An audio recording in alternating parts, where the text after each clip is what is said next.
8.1 La crisis de la Restauración. Intentos regeneradores y oposición al régimen.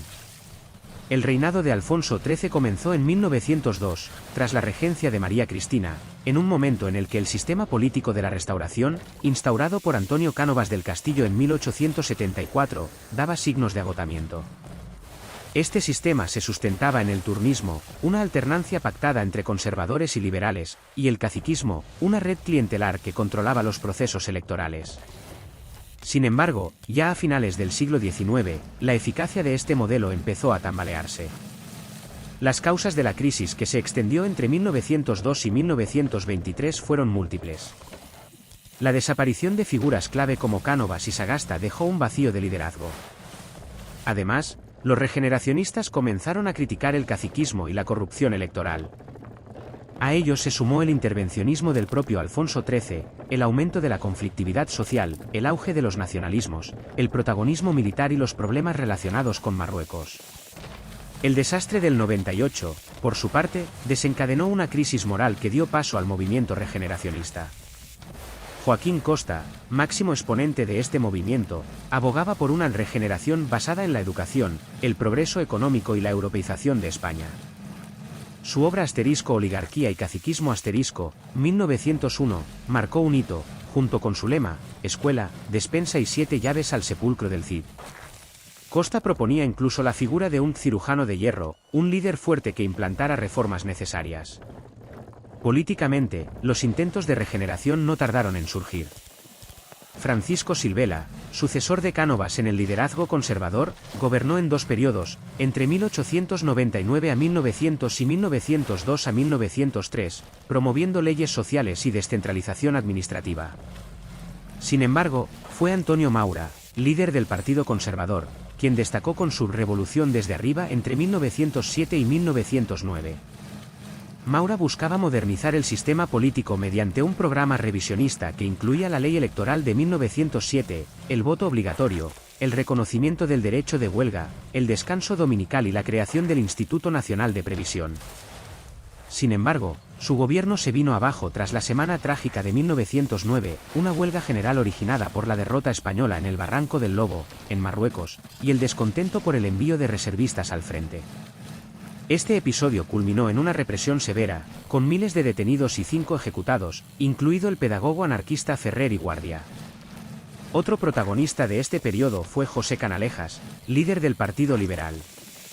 Entre 1910 y 1912, Canalejas llevó a cabo una política reformista que buscaba democratizar el país e integrar a los nacionalistas y obreros.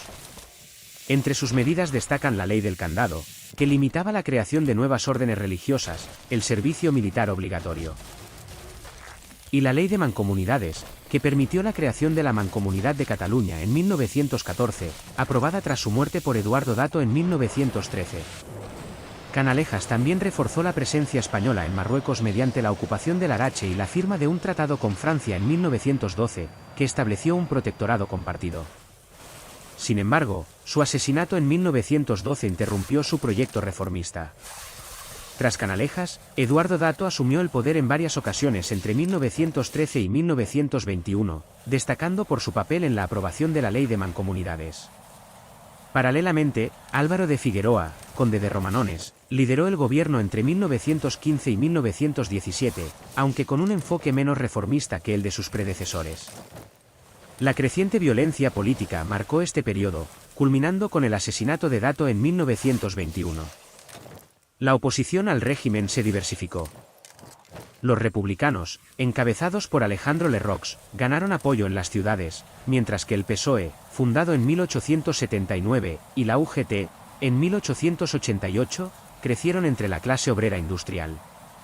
Estos últimos se aliaron con los republicanos tras la Semana Trágica y utilizaron huelgas y presión política como estrategias. Por su parte, los anarquistas, cuya influencia se extendía por Andalucía, Cataluña y el Levante, promovieron la huelga revolucionaria, y en ocasiones, el terrorismo. La CNT, fundada en 1910, representó un importante avance en el sindicalismo, a pesar de ser ilegalizada hasta 1915. Este periodo también estuvo marcado por el pistolerismo, un clima de violencia entre trabajadores y patronos. Mientras tanto, los nacionalismos cobraban fuerza.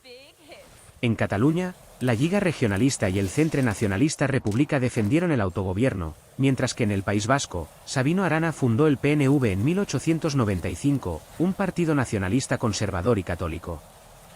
En el ámbito militar, las tensiones aumentaron con la aprobación de la Ley de Jurisdicciones en 1906, que protegía el honor del ejército frente a críticas, y con la creación de las Juntas de Defensa en 1917, que denunciaban las injusticias en los ascensos. La crisis alcanzó su punto álgido en 1917 con una triple crisis política, militar y socioeconómica, caracterizada por la inflación y una huelga general revolucionaria. Finalmente, el golpe de Estado de Primo de Rivera en 1923, apoyado por Alfonso XIII, puso fin al sistema de la Restauración.